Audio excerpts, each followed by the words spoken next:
आप सुधरने को तैयार हो जाएं, आप में तुरंत उम्मीद जग जाएगी कि दुनिया भी सुधरेगी।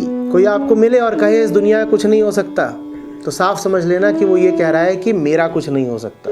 कोई मिले और कहे कि मेरी बीवी सुधरने से रही, तो साफ समझ लेना कि वो कह रहा है मैं सुधरने से रहा। जो सुधरने लगेगा उसको तत्काल दिख जाएगा कि सब सुधर सकते हैं, सबको सुधरना चाहिए, सब सुधरने को आतुर हैं। निर्मलता का, निर्दोषता का स्वाद ऐसा होता है कि फिर वो स्वाद तुम सब में बांटना चाहते हो। तुमसे ये बर्दाश्त ही नहीं होगा कि तुम तो निर्मल हो गए और बाकी सब मलिन रहे। तो तत्काल तुम में उम्मीद जग जाएगी। उम्मीद से आगे श्रद्धा।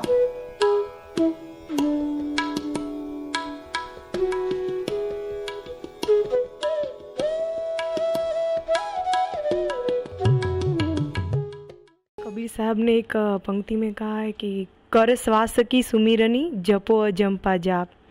तो इस पे प्रकाश डालिए। ऐसे ही है हमारे साहब,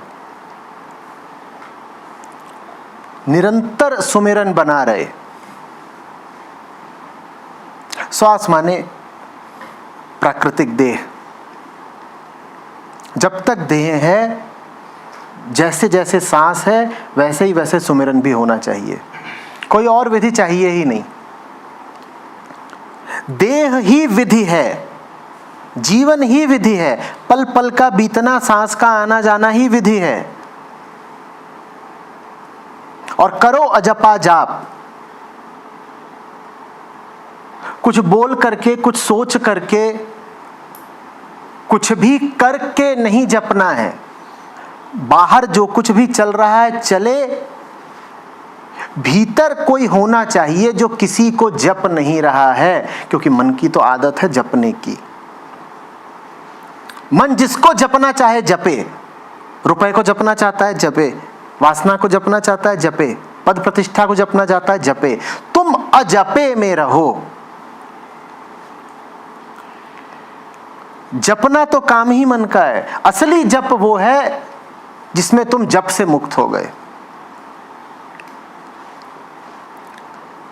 3 स्थितियों की बात है, समझ में आ रही है?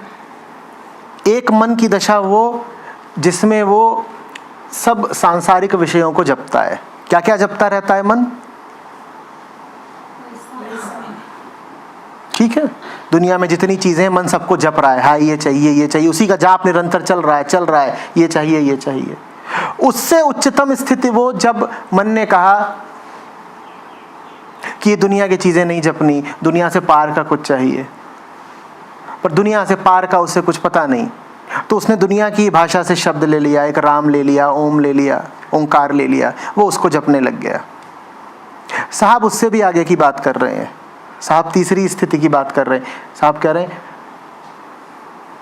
जपना ही बंद करो ना। मन तो 2 ही काम कर सकता है, या तो संसार को जपेगा या राम को जपेगा। कबीर साहब कह रहे हैं हालत वो हो जानी चाहिए जब मन के जपने से कोई लेना ही देना ना रहे। तुम अजपे में प्रतिष्ठित हो जाओ। अब मन को जो जपना हो सो जपे। पर ये बात कबीरों को शोभा देती है कि वो तीसरी स्थिति की बात करें। आपके लिए तो दूसरी ही अभी उपादेय है, क्योंकि हम फिलहाल कहां बैठे हैं?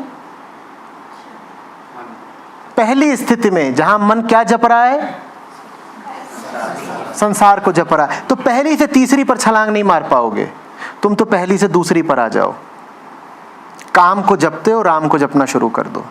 फिर राम को जपते जपते ऐसा भी होने लगता है कि राम को जपने की भी जरूरत नहीं बच जाती।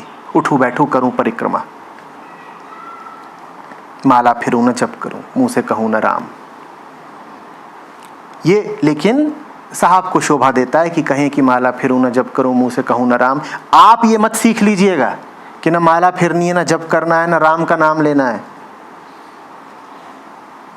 आप तो माला भी करिए, जप भी करिए, मुंह से राम का नाम भी लीजिए, लेकिन याद रखिए कि एक आखिरी ब्राह्मी स्थिति वो भी है जिसमें राम का नाम भी आवश्यक नहीं रह जाता। आप राम में ही प्रतिष्ठित हो गए।